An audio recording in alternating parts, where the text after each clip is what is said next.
Pope Pius XII is seen today as a criminal, as someone who aided and abetted Adolf Hitler, as someone who sided with the Nazis, or at least was complicit with the Nazis, and was completely silent in the face of the Jewish people being slaughtered. The most powerful man in the world, so they say, and one that claimed to be a moral authority, said and did nothing in the face of one of the biggest slaughters in the history of the world. So many people today see Pope Pius XII as a criminal. However, this is the farthest thing from the truth. Despite what people like Jack Chick say, I mean, we all know he's a little bit crazy anyways, but anti-Catholics love to hate Pope Pius XII and the Vatican because they think that they persecuted the Jews with Hitler. And in fact, Jack Chick said that he deserves death because of his war crimes. And Dave Hunt, a famous anti-Catholic, said that he actually sided and commended the Nazis and what they did on the one hand, and then was completely silent and did nothing on the other hand. But as we're going to see, this is absolutely the furthest thing from the truth. Pope Pius XII was a hero. He did more to help the Jewish people and the nation of Israel than everyone else on the planet combined. And as we're going to see, World War I ended in 1945. And from 1945 to 1958, in the year he died, Pope Pius XII was a hero to the Jewish people. They lauded him with praises and honor and thanksgiving for all that he did for the Jewish people to save their lives. And he's credited for saving more lives than anyone else in the world. He was not silent. He did not collude with the Nazis. He spoke out fiercely against Nazism and was almost killed for it. And he spoke out against the Nazi beliefs and ideologies. And he was anything but silent for the longest time. And even when he did go silent, we're going to see he did more to help people than anyone else in the world. But many people hate him because they have bought a revisionist history. Revisionist history is when you take a real history and you revise it with a false history. And that's what many people have today, including most Jewish people. There are many Jewish people who lived during that day and who remember it, including Jewish historians who are fighting for the truth of Pope Pius XII. Even the Holocaust Memorial in Jerusalem has a hall of shame, and Pope Pius XII is in there, and on him they have a plaque telling him what a horrible person he was.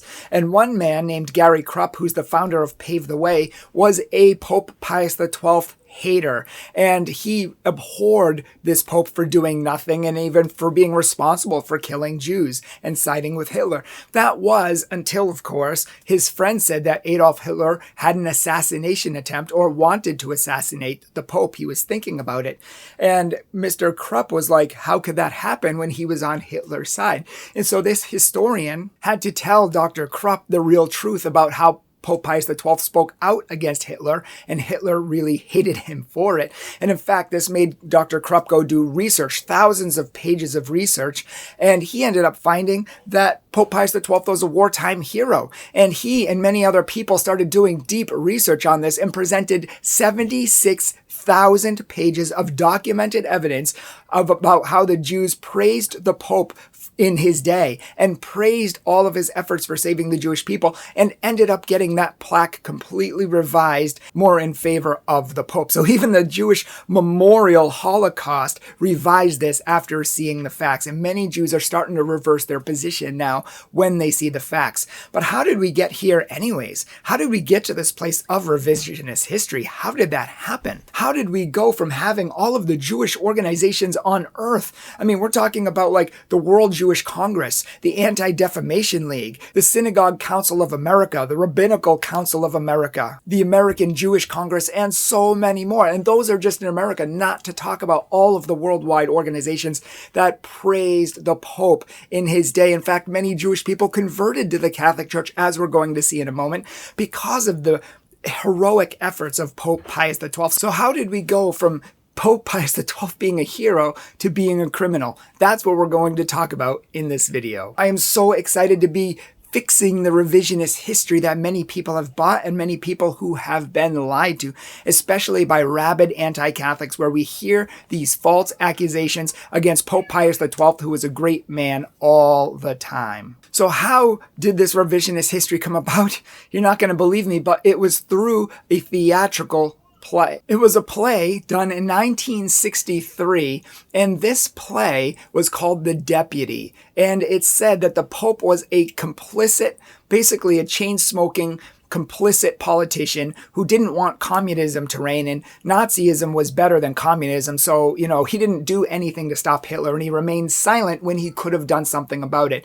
And so he is, in a sense, directly responsible for the millions of lives, Jewish lives, that were lost. And it was his fault, and he was not a very nice man. And so despite the fact that there were 2 decades of Jewish praise lauded upon him in actual reality, so this myth was started by one man who wrote a theatrical play, something like you would see on Broadway, and this one play started to have a trickle-down effect and change the minds of people, and people came to believe that Pope Pius XII was guilty and silent, and it changed the mind of the public, despite the fact that it contradicts 2 decades of Jewish people who praised the Pope for all his efforts. Over time, people came to believe the revisionist history instead of the real history. But let's look at the facts. The facts are these, that the Catholic Church spoke out fiercely against Hitler, against the Nazi regime, and against all of their ideologies. The Catholic Church was not silent. Pope Pius XI nor Pope Pius XII was silent, and in fact, many people praise the Pope and the Catholic Church in general for speaking out against Hitler and the Nazi regime, especially when many others would not. In fact, the Catholic Church was probably the most vocal church of any churches or perhaps any organization on earth, as we're going to see. Pope Pius XI, even before Pope Pius XII, he spoke out unabashedly against Nazism, against Hitler, and against their ideology. And in fact, he wrote an encyclical in 1939. It was an encyclical in German, not in Italian or Latin. It was in German, and it was smuggled into Germany and read in all of the Catholic churches, outright condemning Hitler and the Nazis and all the ideology contained within. It was a no-nonsense condemnation of the Nazi regime. But Hitler was afraid even more of Cardinal Pacelli, who was Pope Pius XI's right-hand man, and he would go on to become Pope Pius XII. And even before he became Pope Pius XII, Cardinal Pacelli spoke out fiercely against the Nazis and against Hitler, so much so that Hitler did not want him to become Pope. And it made waves in Germany, so much so that Hitler made his own statements and kind of condemned Cardinal Pacelli, saying that he did not want him to become Pope. He was just as outspoken as Pius XI, and perhaps even more so. 40 of those times was against Hitler and talking about, in some way, against the Nazi regime. If you don't believe me, listen to what Dr. Joseph Lichten has to say. Among other things, he served as an official of the Jewish Anti-Defamation League. He says this: Cardinal Pacelli had obviously established his position clearly, for the fascist governments of both Italy and Germany spoke out vigorously against the possibility of his election to succeed Pius XI in March of 1939, though the Cardinal Secretary of State had served as papal nuncio in Germany from 1917 to 1929. The day after his election, the Berlin Morgenpost said this: the election of Cardinal Pacelli is not accepted with favor in Germany because he was always opposed to Nazism and practically determined the policies of the Vatican under his predecessor, unquote. Orthodox Jewish scholar and rabbi Pinchas Lapid, he has many things to say about Pope Pius XII, and he was the one who found that of almost all of his speeches, I believe 40 out of 44 of them, contained attacks on the Nazi ideology and on Hitler's doctrines. So, Pope Pius XII spoke out before he became Pope and while he was Pope, and Pope Pius XI before him did so as well. So how can anti-Catholics say that the Catholic Church sided with Hitler and wanted Hitler and at least was complicit with Hitler when they were condemning Hitler the whole time? And Hitler did not want Cardinal Pacelli to be elected because he was such a fierce proponent speaking out against him. So much so that in 1940, Joachim von Ribbentrop was sent by Hitler to Pope Pius XII to try to convince him to join their side. He said, it's absolutely assured that we're going to win this war. We are basically all powerful, and we would like you to join in with us. Don't speak out against us. Please join our side. We could be a great force together. And at this point, Pope Pius XII went down listed a litany of crimes that Hitler had done and the Nazi ideology standed for. And obviously Ribbentrop ended up leaving, and Hitler became the enemy of Pope Pius XII, which is why one of the Jews heard that he wanted to have an assassination attempt. He wanted to invade the Vatican and assassinate the Pope. But the thing is, they became enemies from that day, and the Pope and the Catholic Church continued to speak out against the Nazis. And in fact, in 1943, when the German Roundup started, many people continued to speak out against the Catholic Church until Hitler threatened them. And in fact, on one Sunday, Calvinists, Lutherans, Catholics, and many Orthodox, different religions all received the same sermon, and they distributed them throughout all their churches. And it was a condemnation of the Nazi regime. And all of the churches read it in their churches until Hitler heard about this, and he threatened to actually deport Jews and kill Jews and kill the people who aided and abetted them, which means all the Christians. And all of the Protestant religions immediately stopped speaking out against Hitler. It was only the Catholic Church who continued to speak out against Hitler, who continued to speak out against his evils, who continued to speak out in favor of the Jewish people and the crimes being done against them. It was the Catholic Church alone who stood up against this. Even Albert Einstein, the Jewish scientist, wrote a long piece in the New York Times saying that the Catholic Church was a lone voice in a dark world, speaking out where universities would not speak out. He said the United States and others would not speak out. He said the Catholic Church was a lone voice speaking out for the truths of humanity. And he said he had not taken an affinity. He had not even thought of the Catholic Church before. It made really no sense to look at the Catholic Church. But after the Pope and the Catholic Church kept speaking out, he said he grew quite an affinity for the Catholic Church and a great respect for their moral love of humanity. That's Albert Einstein. Wow. I mean, it's amazing what he said. But after 1943, after the Roundup started, Hitler started to make true to his word that anyone who did speak out started to get killed, and not by large amounts of numbers. For example, the Archbishop of Utrecht in Holland continued to condemn Hitler, condemned Nazi ideology, and Dr. Carson, who was the head of the Gestapo, said that if he does not stop speaking out, that we're going to come in and deport all of the Jews and kill you. And did they stop speaking out? No, they didn't. They continued to speak out, and Dr. Carson made true to his word. He immediately invaded Holland, and he not only killed all of the Catholics there, we're talking, I think, 3,000 or more Catholics, but they also went to look for Jews that they may be hiding, and they found a lot of Jews and ended up killing them too. So it was just a complete bloodbath all around for Christians and for Jewish people. And many people were killed, including Edith Stein, who was a famous convert to the Catholic Church, and Anne Frank, who everybody knows. These people would not have died if the Catholic Church did not speak out. They would have saved their own lives, and they would have saved those lives of the Jews. And so they began to say that, hey, many more lives are being lost by speaking out. Can we save these lives and many more, but do it under the radar, do it undercover? So the Catholic Church decided to take a new approach, continue to try to save as many Jewish lives as possible, but do it quietly and silently so more people don't die. And all of the Jewish people of the day wanted this as well. They wanted the Pope to help them, but silently. Listen to the real account of two Jewish people who the Pope helped to escape from concentration camps. They said this, quote, "We were all fugitives, and fugitives do not wish to be pointed at. The Gestapo would have become more excited and would have intensified its inquisitions.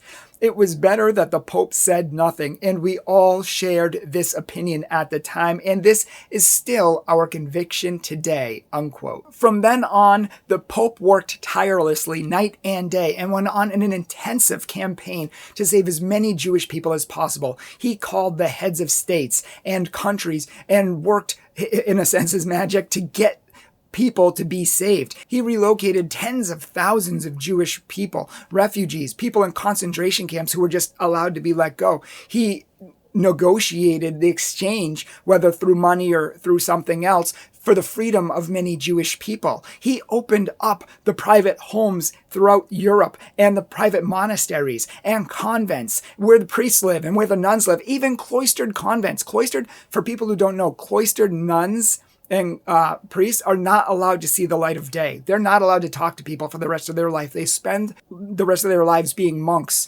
and nuns and praying to God. That is their sole vocation, is to pray to God. They can't talk to people. But even they were required to open up their monasteries and their convents. And these are where Jewish people hid. Hundreds and thousands of Jewish people hid across Europe in private people's homes, in monasteries and convents, and even in the Vatican. The Vatican itself was opened by the Pope for Jewish people to hide in. And this says nothing of the Pope's own private places like the Castle Gandolfo, for example, or the Vatican's places like Gregorian University, or the Biblical Pontifical Institute. Like literally all of these places were opened for Jewish people to hide in. And thousands and tens of thousands of people across Europe were hidden and kept safe by the Pope and by the Catholic Church. And many, many more were able to be safely deported or relocated so they wouldn't be killed or kept in concentration camps. The Catholic Church, it said, and Jewish people are the ones who said this, but the Catholic Church spent millions of dollars to save all of these Jewish lives. Just for a few examples of many numerous examples, that the Pope in his negotiations solicited the freedom of 8,000 Jewish refugees and people in Holland. It also saved 3,200 people in a camp up in northern Italy.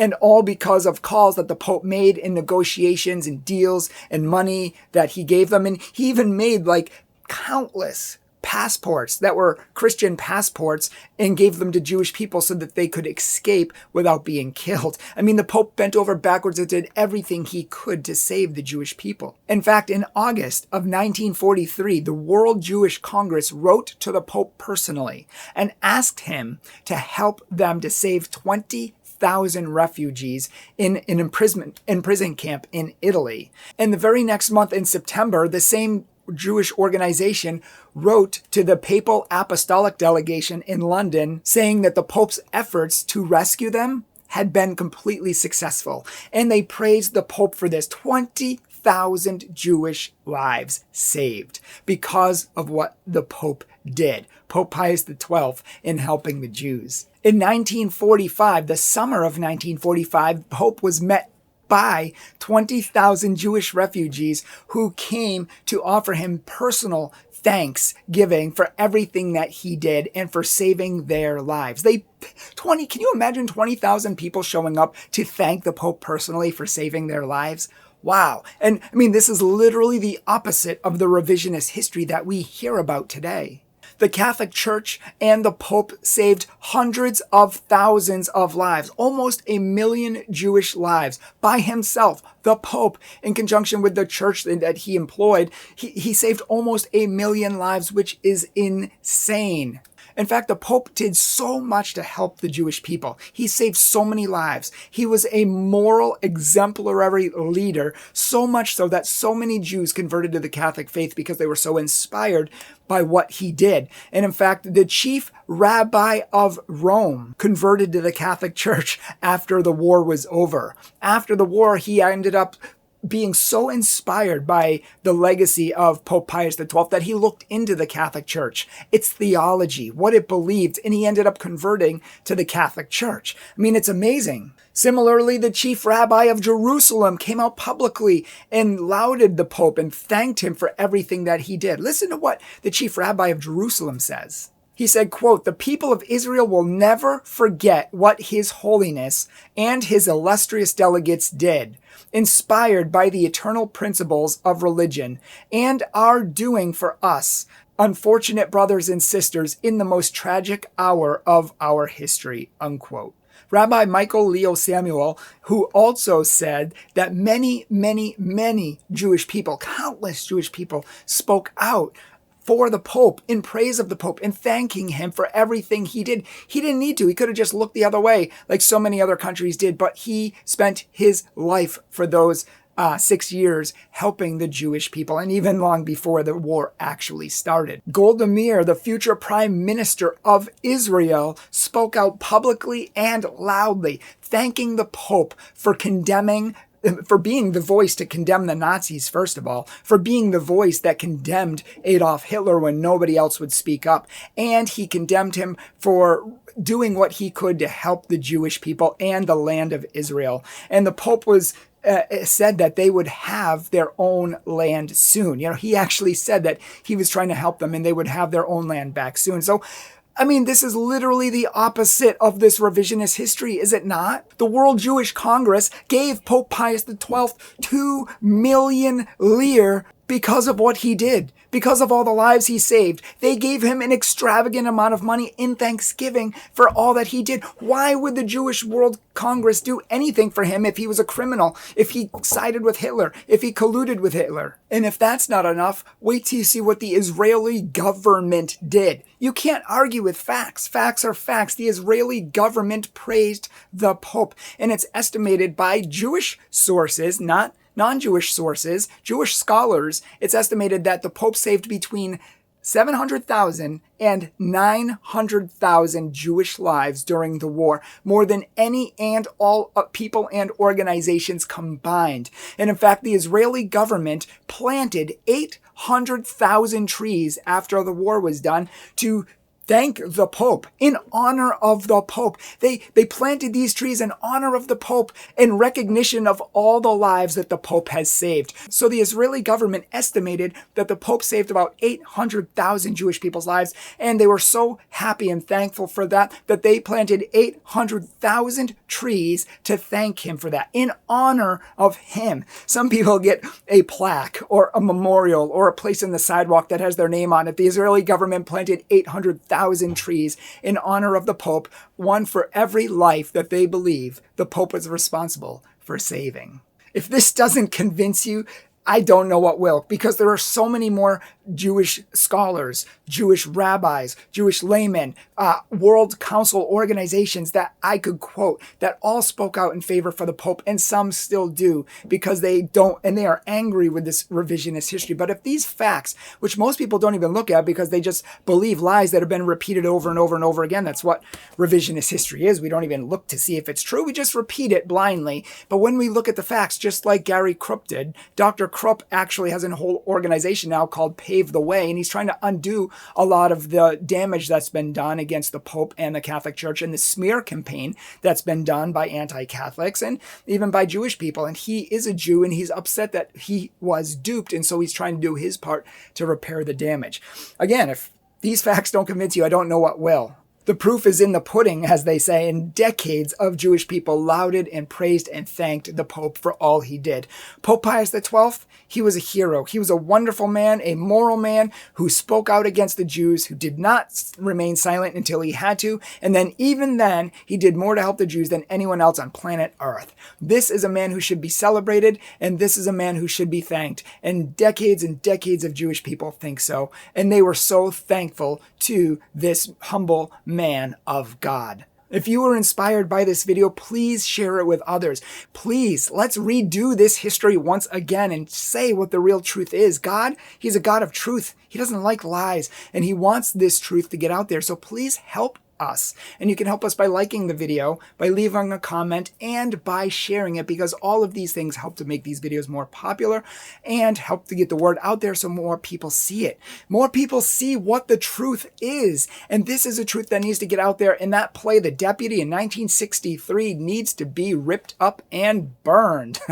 It is a lie from beginning to end. It's a smear campaign against the Pope, and it's not true. So please help us to get this out there, and please help us to do more work like this. We need you. We're hiring 3 or 4 more people, and we need more patrons because we are a nonprofit organization, and it's you who support us so we can do the work that we do. Please look at our PayPal or our Patreon below in the description section, and please consider giving monthly to us because we desperately need it. We are continuing to grow so rapidly, but we need people like you to help us stay open and stay growing as we are. And please follow us on Facebook, Instagram, Pinterest, and different avenues like that. Check out our Catholic Truth podcast, and please tell others about Catholic Truth. Send them these videos and let them know the truth, because as John 8 says in the Bible, the truth and the truth alone will set you free.